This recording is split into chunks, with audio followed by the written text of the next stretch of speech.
sichah has a very interesting idea.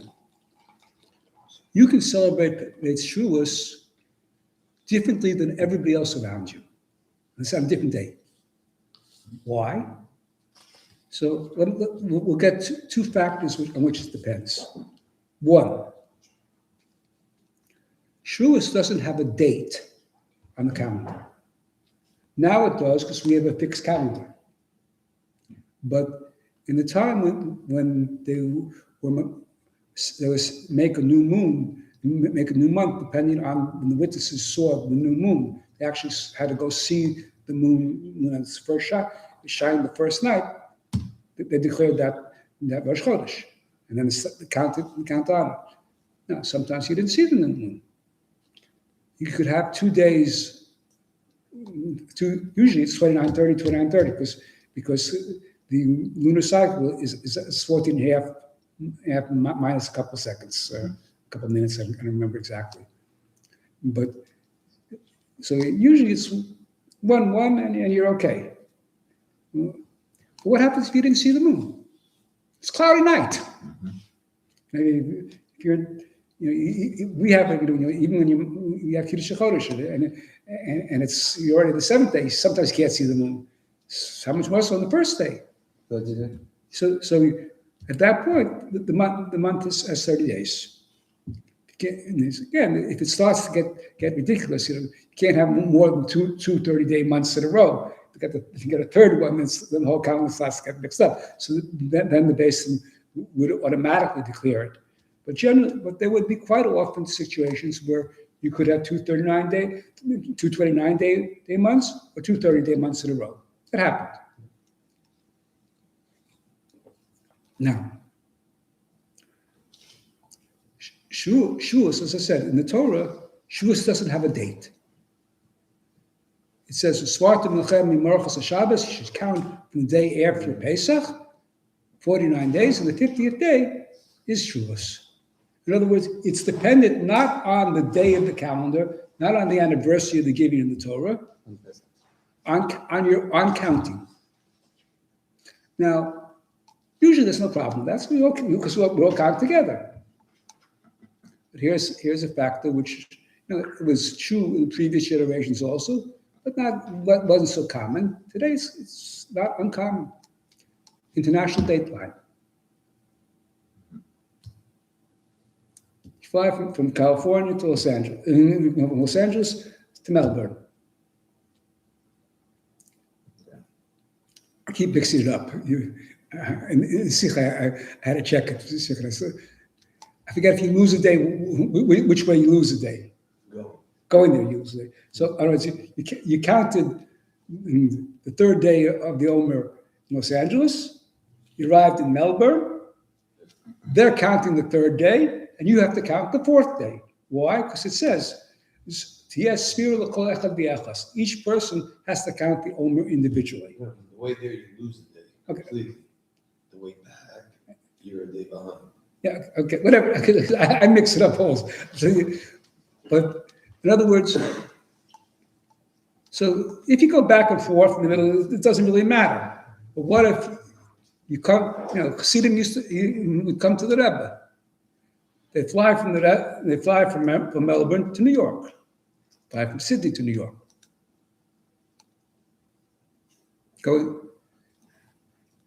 And then the day is the same. They're on the wrong day. Same day. We did it 1 year. We were there for Pesach. We came back. We did Shavuos a day early. It was open. Everybody driving. Yeah. For the Yom Tov meal, we had the local pizza shop. Bring fresh pizza and pastas to the Shlugas Yom Tov. Because to them it was, we were walking with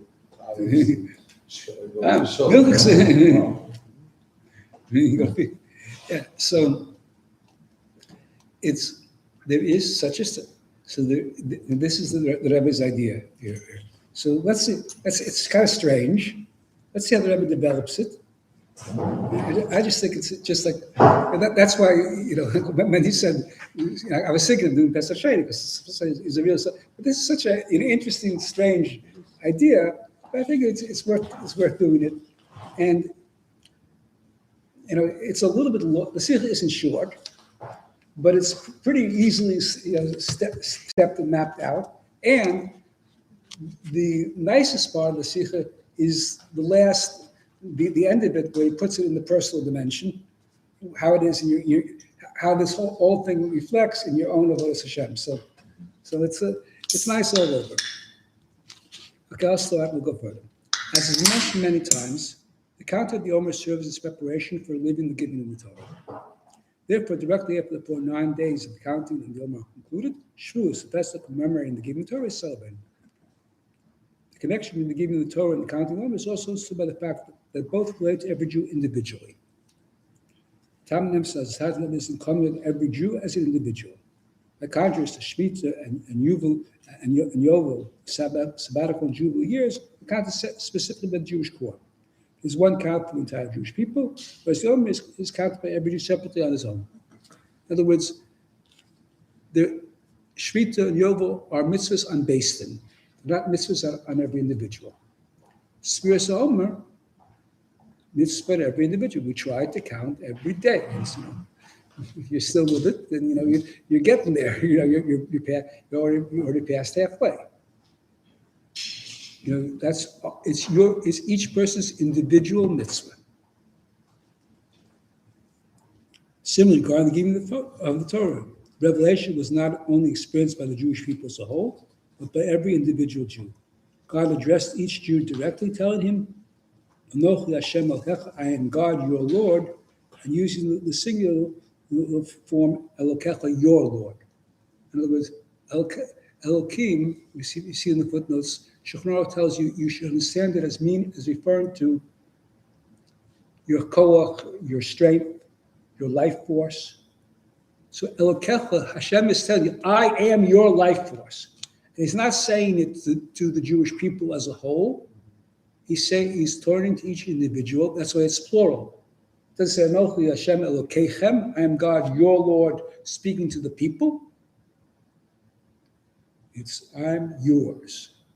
This is, yes, there's a relationship with me, the whole people, but giving the Torah, it's not just for everybody so you can get lost in the crowd somewhere. No, this is for everyone individually. This means that God grants the Torah to every Jew individually, as it were. He obeys each person the obligation to study Torah, to observe its 613 mitzvahs, and he empowers each one of them. That's the implied term Elokecha. He's your koach, your strength, to fulfill that obligation.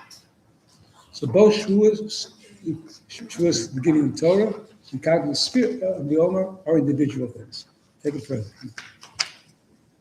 What we can do and what is above our capacities.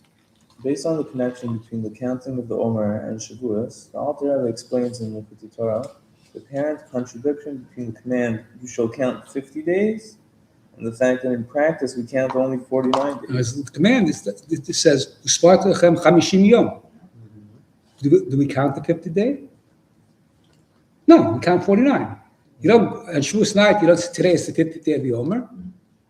Just the night before Shavuos, you count 49, and that's it.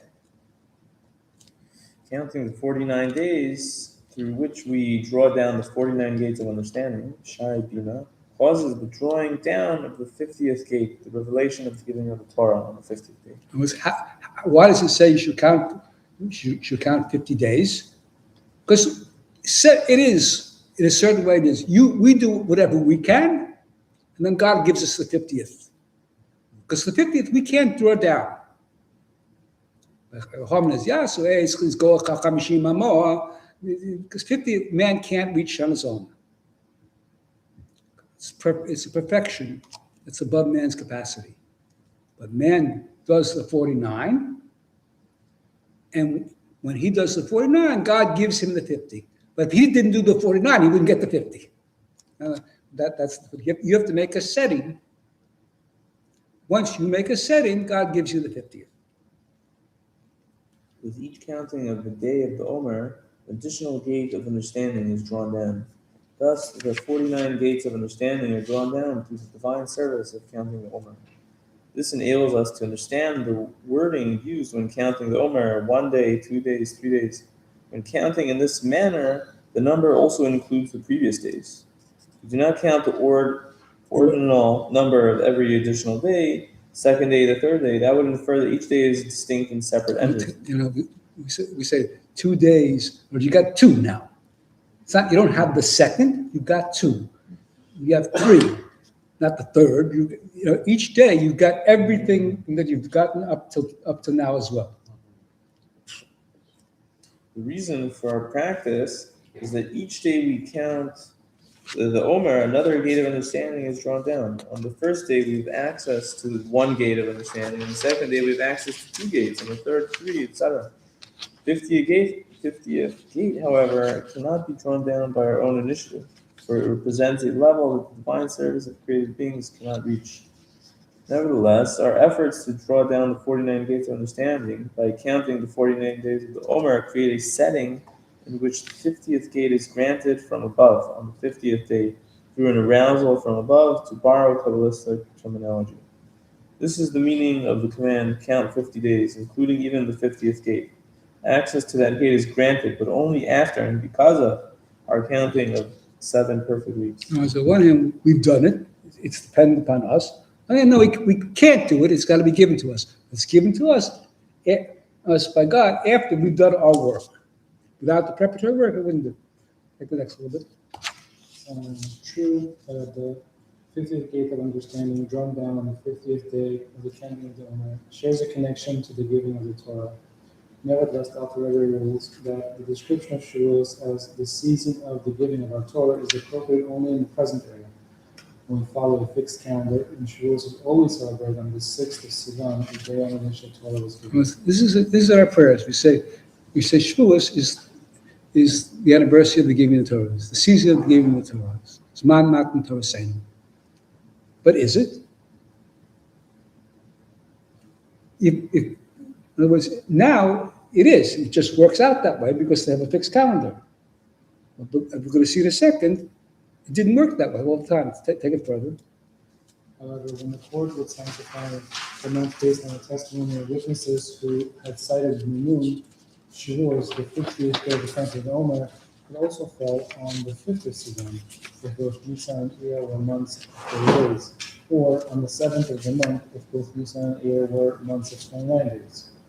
In such instances, the festival of Shavuos was still celebrated on the 50th day of the counting of the Omer because, as reflected in this week's Torah reading, the observance of Shavuos is not dependent on the day of the month in the giving of Torah originally transpired, but on the conclusion of the counting of the Omer. Nevertheless, since Shavuos fell on a day other than the 6th of Sivan, it was not referred to in the prayers of the festival as the season of the giving of our Torah. If you were in Beis Mikdash, you had 2 months of 30 days. So you said what on the fifth. 5th day, Torah wasn't given on the 5th day. So when you were daven, they wouldn't say Zman Matan Torah Seinu because it wasn't Zman Matan Torah Seinu. So, it's, again, this is the idea that there's no date for Shavuos in the Torah. Shavuos is dependent totally on the counting spirit. From this, it is evident that there are 2 aspects to the giving of the Torah. A, the giving of the Torah is associated with the 50th day of the counting of the Omer, the day on which the 50th gate of understanding is drawn down. And B, the giving of the Torah are associated with the day of the 6th of Sivan specifically. This is why we refer to Shavuos as the season of the giving of our Torah. The difference between these 2 dimensions of the festival in our divine service is as follows. The aspect of the giving of the Torah that is associated with the 50th day of the counting of the Omer comes as a preparatory work of man's divine service. True, man's divine service is not sufficient to draw down the 50th gate of understanding. That comes on Hashem's initiative, as a result of an arousal from above. Nevertheless, this arousal from above was drawn down only after man has completed his divine service to the fullest extent of his capacity.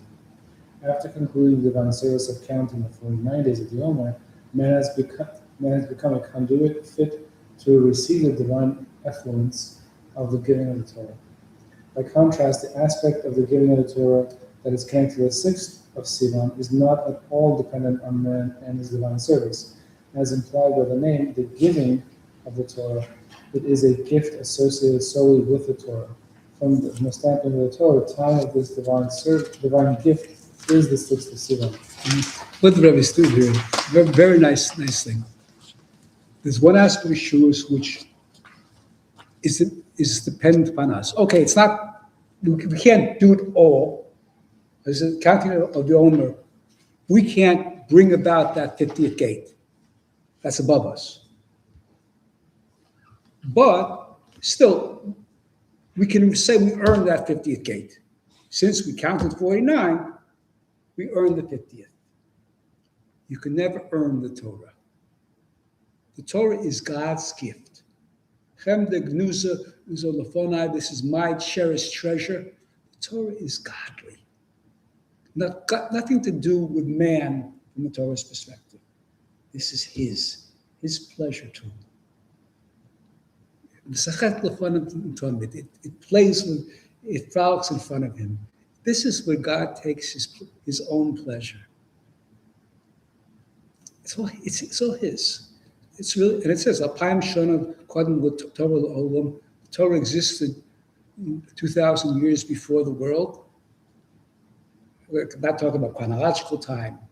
But the idea of the Torah, that the world has its setting, its particular limits, and then there's a whole framework outside the world, above the world, that's Torah. And so, Shavuos has on one hand man's work of refinement, man doing everything he can and then getting the bonus. But that's still all in the context of man, all in the context of the world. Yes, it also takes you a little bit beyond the world, you get the bonus, but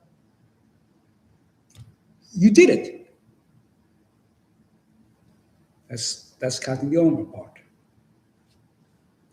There's Matan Torah, the giving of the Torah, that's the giving.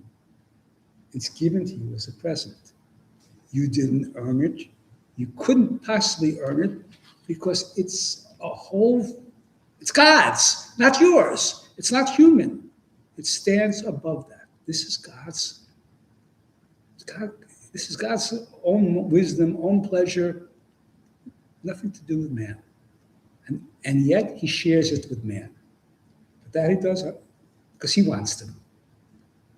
So there's one idea of Shavuos as the counting of the Omer. Then there's Matan Torah Seinu, the giving. He gave it. Two separate motifs happening. Take the next little bit. On past and present mood. The fact that the two dimensions of Shavuos, the 50th day of the counting of the Omer and the 6th of Sivan, are not necessarily dependent on each other and can come at different times is relevant in the present age as well. Now it's getting to this dateline idea. Not only in the era when the calendar was established according to the testimony of witnesses who cited everyone. Then Shavuos, the 50th day of the counting of the Omer, could also have fallen either on the 5th or the 7th day of Sivan. In the present age, according to the fixed calendar we follow, Nisan always has 30 days, and Iyar has 29. Thus, for the Jewish people as a whole, Shavuos will always fall on the 6th of Sivan. Nevertheless, there are still situations for an individual in which the two dimensions of the festival could be drawn down at different times. For the whole Jewish people, it's only one Shavuos, 6th of Sivan. Wherever you go, the Jewish people, the calendar is Shavuos is 6th of Sivan. You as individually, each person can have his own Shavuos as we'll see in a second. Take it further. To explain, since the earth is shaped like a sphere. It's cute, by the way. The Rebbe brings, how do you know the earth is shaped by a sphere? Oh, it's a Talmud Yerushalmi, a Tosfos, a Medrash. He doesn't say the earth is shaped like a sphere because science tells us. I got Gemara's will show you this. In other words, Torah is which establishes reality. So there, is how do we know the world is real? Bereshis bara Elokim, God created the world. So Torah tells us that we're living in a real world. We don't see it for the fact that, knock on wood, it's just a whole different way of conceiving of existence.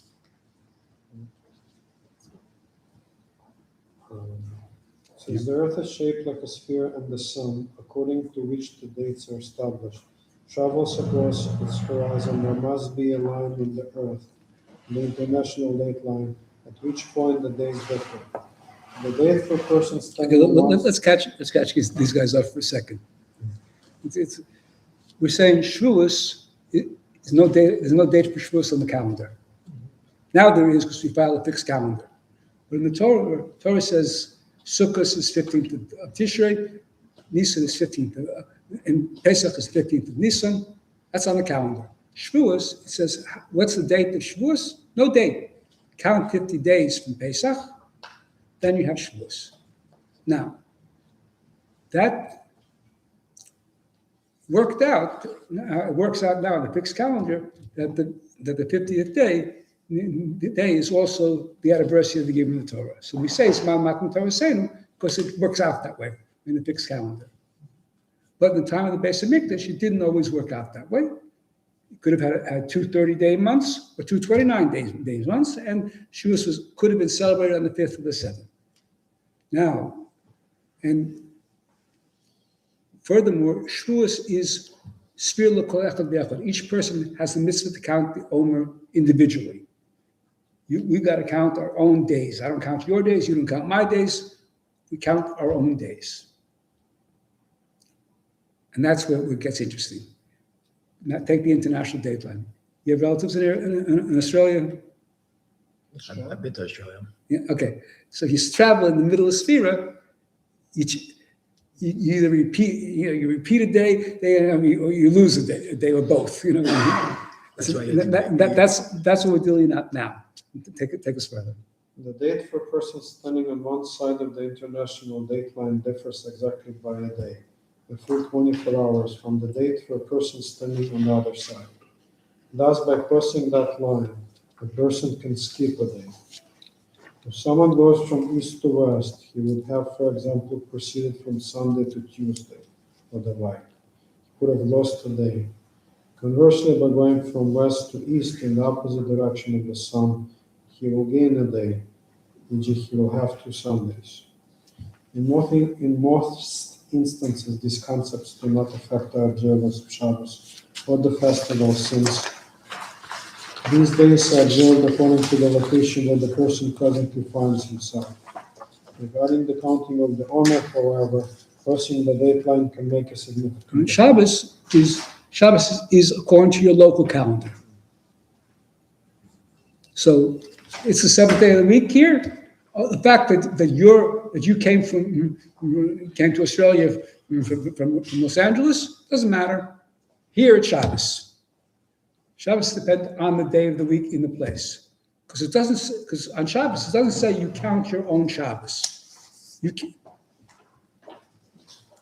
But when it comes to Sefira, like I said, Sefira is you count your own Sefira. So that's the idea here. As mentioned, the counting of the Omer. As mentioned above, the counting of the Omer is a mitzvah incumbent upon every person individually. Thus, when a person crosses the date line in the middle of the counting, he must continue according to his own reckoning. His counting is not dependent on the counting of others, those on the other side of the date line into which he crossed. He must follow his own reckoning, although everyone around him is counting a different day, either one day ahead of him or one day behind him.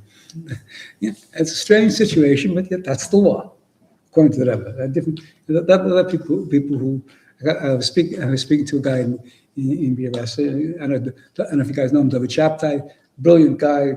Like he runs circles over many when it comes to knowledge.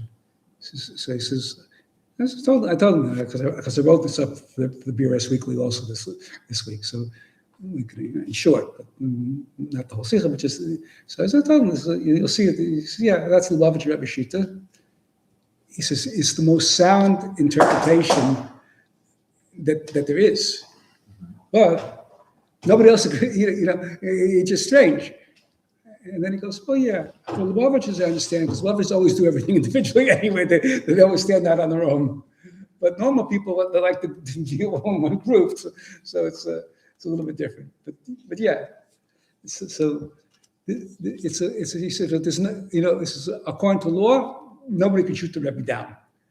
This is like clear, logical. This is the it's straight way it is.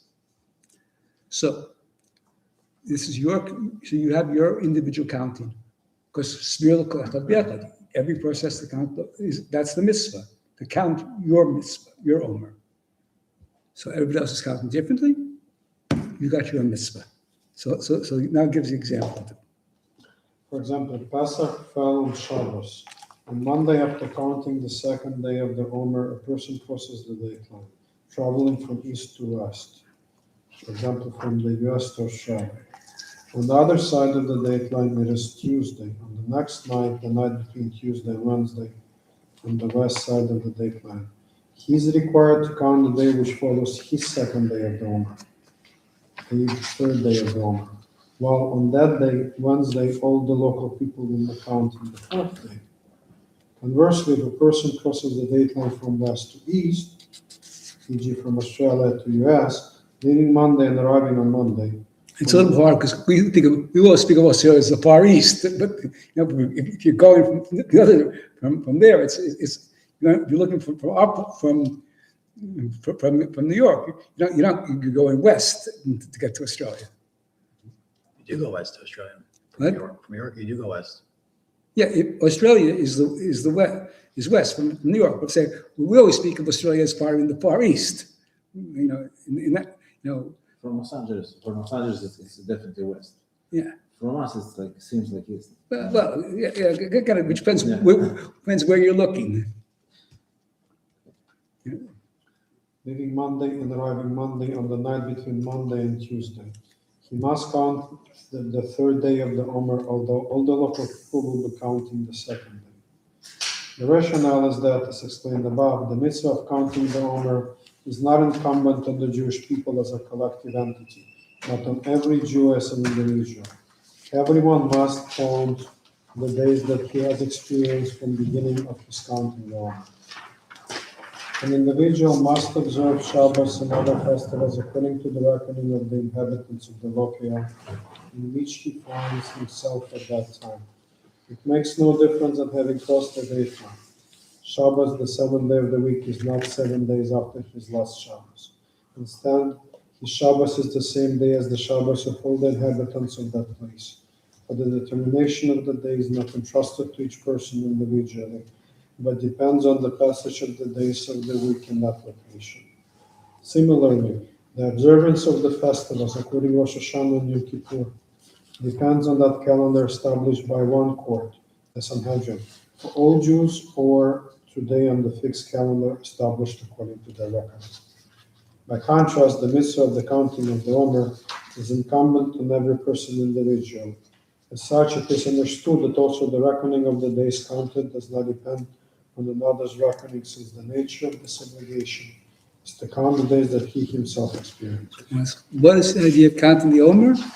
Not to count what everybody else is counting, to count your days. Oh, now, you might say, well, but I forgot. I didn't count this day. Well, you should have counted it. It's your count is according to the same count that you should be counting. Oh, you might have missed a day. So you missed the day, but that's your count. And so your 49 days are the 49 days that you should have experienced as a person, individually. So your count, so that's the idea. The Sefira is no date for Shavuos. The Sefira is the 50th day of the counting. So again, that's the point he's bringing up here. I tried to catch everybody walks in a little bit sometimes. But your Sefira is Shavuos is your 50th day. So if your 50th day is different than the locals, why? Because again, you went from Australia to New York, or from New York to Australia. You're on a different day. You've got a different yom tov. I everybody else is on Yantiv, and you're carrying and you're doing your business, ordinary everyday business. Yep, that's the nature of the situation. The only holiday which could be that way, because I said there's no date for Shavuos on the calendar. Shavuos is 50 days. Just we have a fixed calendar, so usually it works out that way. But it's really depends on each individual. Can you take the next little bit? An individual festival. As the Torah states, the festival of Shavuos is not dependent on a particular day of the month, but on the conclusion of the counting of the Omer. The 30th day of the Omer is celebrated as Shavuos. 50th day of the Omer is celebrated as Shavuos. For this reason, as mentioned previously, when the calendar was established according to the testimony of witnesses, it was possible for Shavuos to fall out on the 5th, the 6th, or the 7th of Sivan. The connection between Shavuos and the counting of the Omer should not be interpreted as meaning that the festival of Shavuos is itself brought about by the counting. It is not that the actual counting of the 49 days or the obligation to count them brings about a change in the day that follows the 49 days, making it a festival. This cannot be said because even individuals who are not obliged to count the entire Omer, for example, a minor who came of age or a person who converted during the counting, are obligated to celebrate Shavuos on the 50th day after the second day of Pesach, according to the scriptural law. What is he saying? He's saying this. 50. The way we're explaining it up now is the 50th day establishes the holiday. Well, that's not true. The holiday is Hashem's. We can't make a yontif. I mean, spiritually, that's definitely true. Why? What is a yontif? A day where it's a different spiritual day. You don't. It's not. The day itself brings about not the fact that I can't do malacha. In one of the texts, I forget which safe it's in. It gives a beautiful marshal. When something special is happening, you walk down the street and you see an awesome sight. You stop, take a look at it. You don't walk past it. You don't do your own business. Just stop because wow, that was awesome. That's Yantav. This day is awesome, and so you stop and you let it sink in. So we can't do that. It's not our counting makes the Yantav, but Hashem makes that yontiv. He says, when am I going to make that yontiv? Depends on your counting. You've got to count. I'm doing the yontiv. It's not you. It's not doing this. He says, he gives an example here. You're a minor, say a person, my son Levi's, his birthday is that year.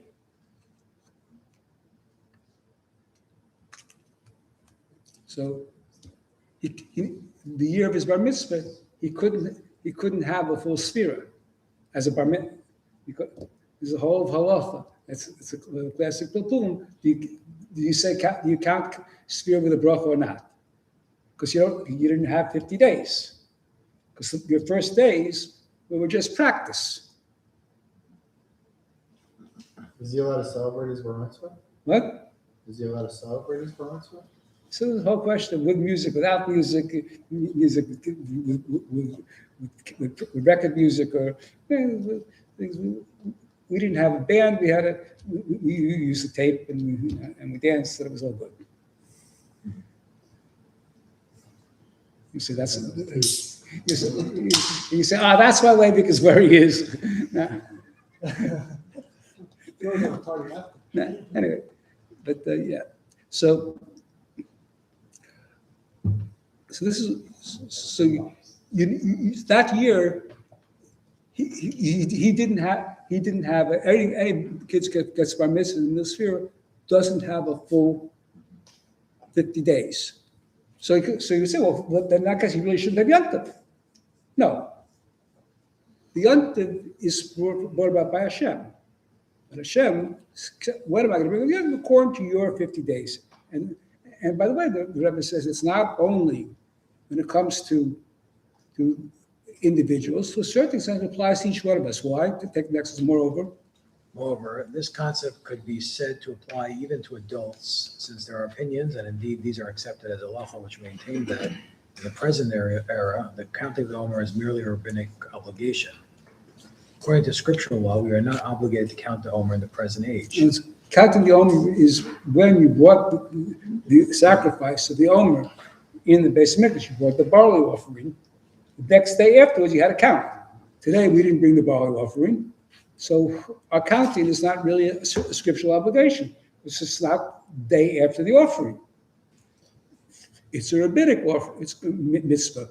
Zeichel and Mikdash, to remember what happened in the Beis Mikdash, we have the counting. So therefore, you could say, well, none of us are really counting. So again, so there's no Shavuos. No, it's on the basis of when there should be Shavuos, when you should have counted. Then that's when you have the question. That's the festival of Shavuos. By contrast, the festival of Shavuos is, according to all opinions, mandated by scriptural law.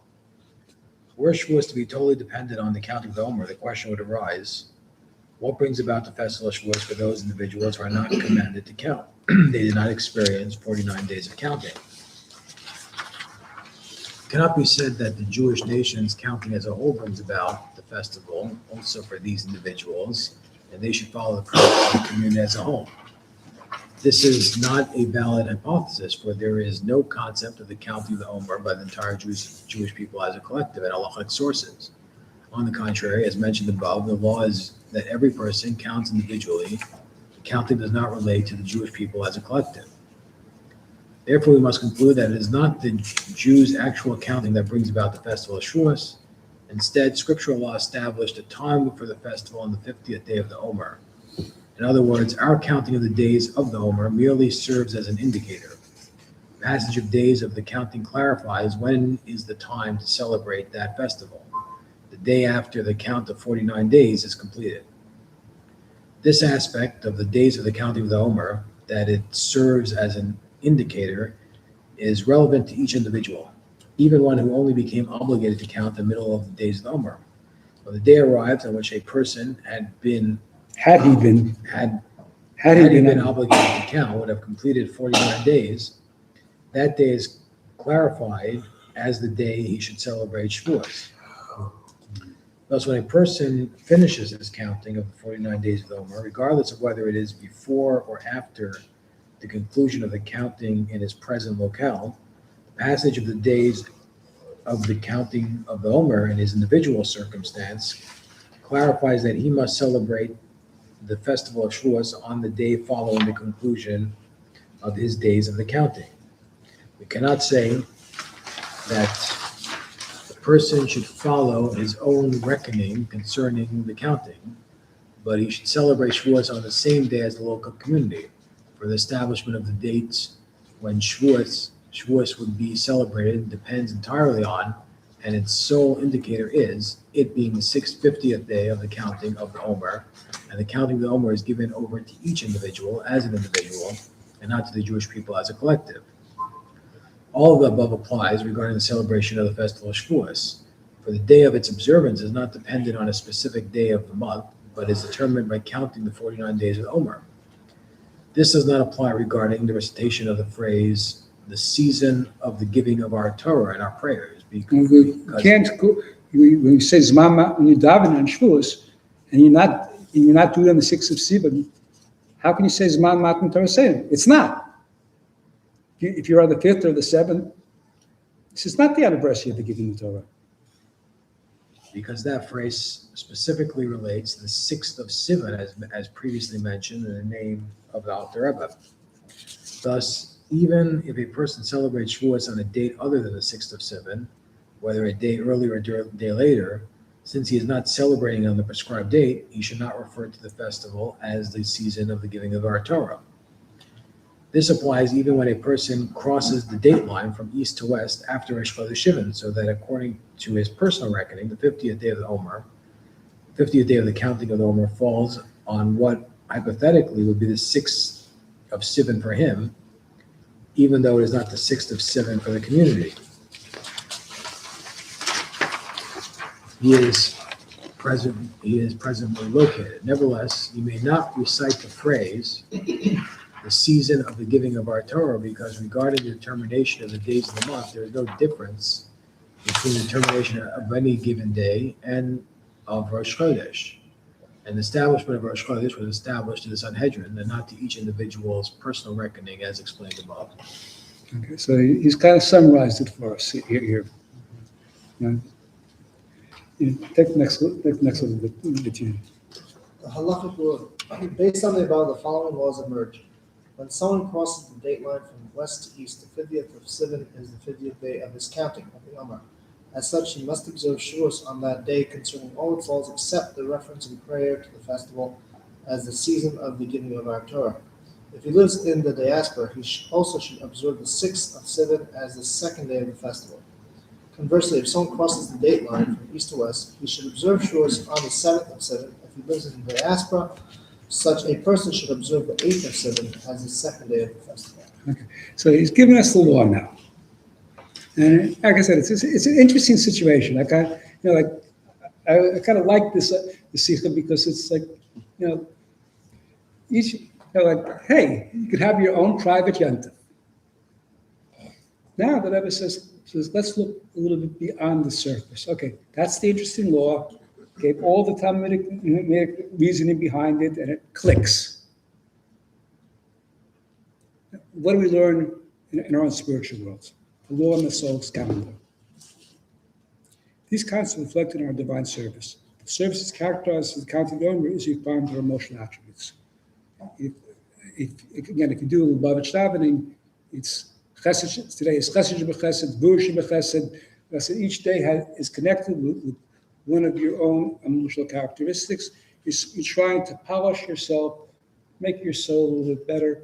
Simon Jacobson has a nice little book. I don't recommend it or not recommend it, but what's nice about it, it's like a take of somebody trying to do something.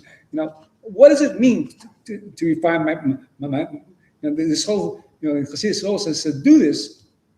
He finds it, so let me try to translate that into a conceptual framework. Is he right? Is he wrong? Some of it is good, some of it is not so good. And again, not recommending the book. I'm recommending the attempt of trying to take this seriously and make it personal to you. Refine your emotions. Really mean, like I yelled at my wife today. If I'm refining my emotions, maybe I shouldn't have done that. It's like, refining, we take it seriously. Find which of our emotions are we supposed to work on, polish, make better. So that's the 7 non-perfect weeks, 7 emotional attributes we find in this period. More particularly, each of the 7 attributes includes all the other attributes. 7 times 7 is 49. The objective is to make these weeks and the corresponding emotion attributes perfect. You're supposed to make yourself perfect, complete, shalom. Ben-Adam shalom. Be in control of your emotions, but your emotions shouldn't control you. You control them. When a person concludes his divine service of his emotional attributes, he's given the aspect of Torah, which comes as a result of counting the 40 day, the 50th gate of the setting. That when you create the setting, since this aspect comes as a result of the count, it makes no difference than what's happening to other people. Isn't it? You see what he just did? They're on the 50th, they're on the 49th day. You're the 50th already. Doesn't matter. You did your own work, you get the 50th day. That's such a beautiful idea. You've earned your Shavuos because you did your 49 days of work. When as you find his 4 emotional attributes, he is going to read the Torah of the 50th day of the city, even those around him have not yet reached this degree of preparation. What if you're late? Conversely, if it's possible the person will refine this slower, as yet to completely refine his emotional attributes, you must wait until he's completed the task. You got to wait. Even those around have already been granted the Torah. But that's only one aspect of Shavuos. Like I said before, there's Shavuos which comes as a result of the counting. But then there's Zman Matan Torah Seinu, the season of the giving of our Torah. Who gives the Torah? God. And that's not dependent on us at all. It's the giving. It's his gift. dependent upon him alone, not on us. So this was to mention that the giving Torah is about man's divine service. The ultimate aspect of giving Torah transcends any connection to man's service and is far beyond his reach. Regarding this level, man's service requiring his own shachas is not significant. And so when it comes to Zman Matan Torah Senu, all the work of your personal refinement doesn't do the job. This is dependent on him. Torah has its own time to be revealed, and then it's revealed to all equally. Then Zman Matan Torah is not to do with your own refinement. You're late, you're early. God's giving the Torah to every Jew at every time, and therefore, this is revealed equal in the sixth and seventh, see in the giving of the Torah.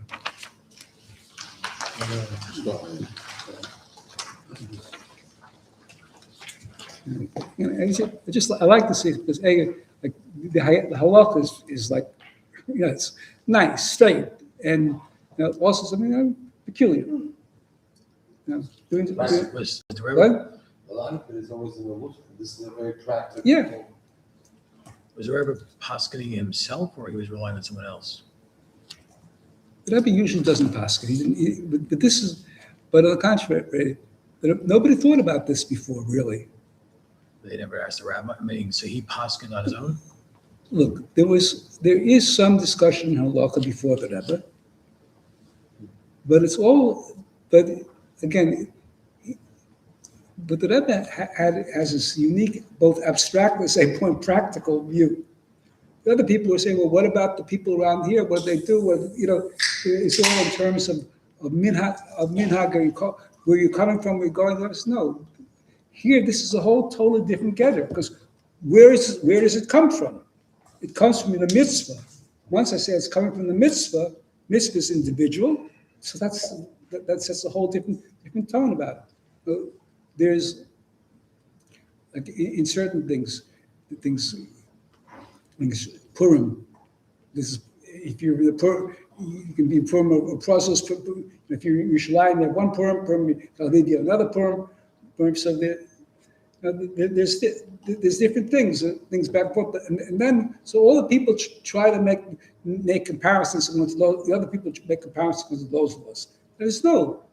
That you miss the fundamental point of the mitzvah here. The mitzvah is counting on the 50th day of the counting. That's the yontif, and the counting is individual. So that's all. And like I said, Rabbi Shabtai says, this logic is just clear. You can't refute the Rebbe's logic here. But basically, at BRS, the Shavuot, it's a set date. Even if people came from Australia, if somebody won't be celebrating it before. Again,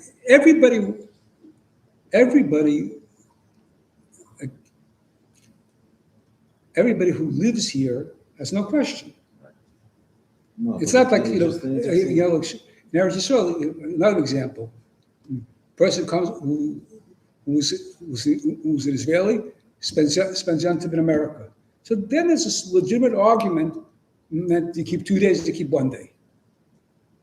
There's halakha back and forth. It's a big discussion. Here it's not. It's got nothing to do with that. It's got to do with your own personal experience, this sphera. So, I don't know what Rabbi Omer would paskin, but it's like I said. I spoke to Rabbi Shabtai, who's like, he's a genius in this area. So wow, nobody can refute the Rebbe on this one because the logic is pure. But again, besides it being peculiar and interesting, then the way it maps out in the Avodas Hashem dimension, I thought that was very, very beautiful.